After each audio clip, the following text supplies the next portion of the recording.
Ceux qui violent sont pas les délinquants forcément. Il y a des délinquants qui ne violent même pas. Il y a des délinquants qui braquent, qui volent, et puis ne font rien à la fille. Et il y a des personnes intelligentes, intellectuelles, qualifiées dans des bureaux avec de l'argent, des fortunes. Je dis que toutes les filles à leur genou, elles veulent de ces personnes-là.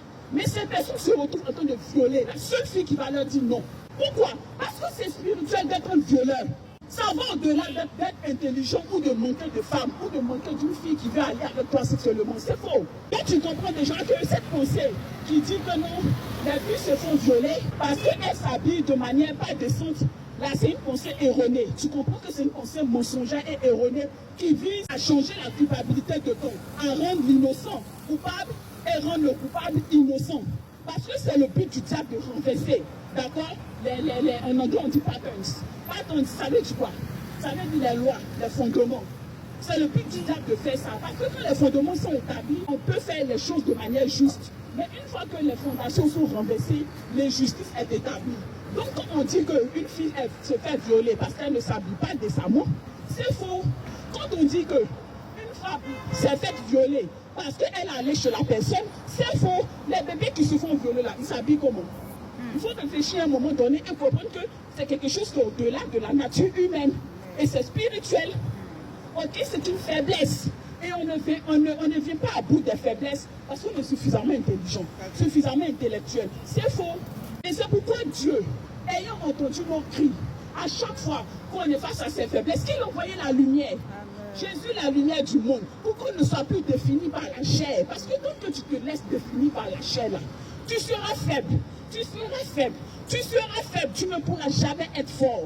Alors que Dieu t'a créé fort. Dieu t'a créé fort. Et Dieu t'a créé pour être fort. La Bible dit ton Dieu ordonne que tu sois fort. Dieu t'a créé puissant. Donc ta force est là.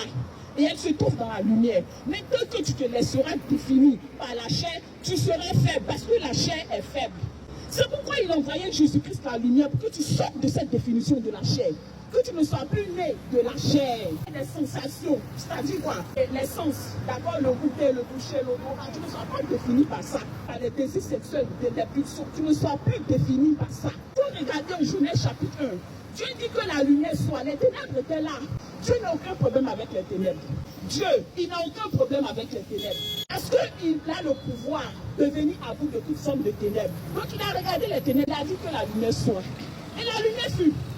Et Dieu a fait quoi? Il a séparé. Et il a vu que la lumière était bonne. Il a donné un nom à la lumière. Il dit c'est le jour. C'est de cette même manière-là. Si aujourd'hui, il te dit que la lumière soit, mon ami, que la lumière de Jésus-Christ soit dans ta vie, est-ce que tu veux l'accepter? Tu oui, j'accepte cette lumière. Dès l'instant où tu le dis, ta vie est transformée. Tu deviens enfant de Dieu.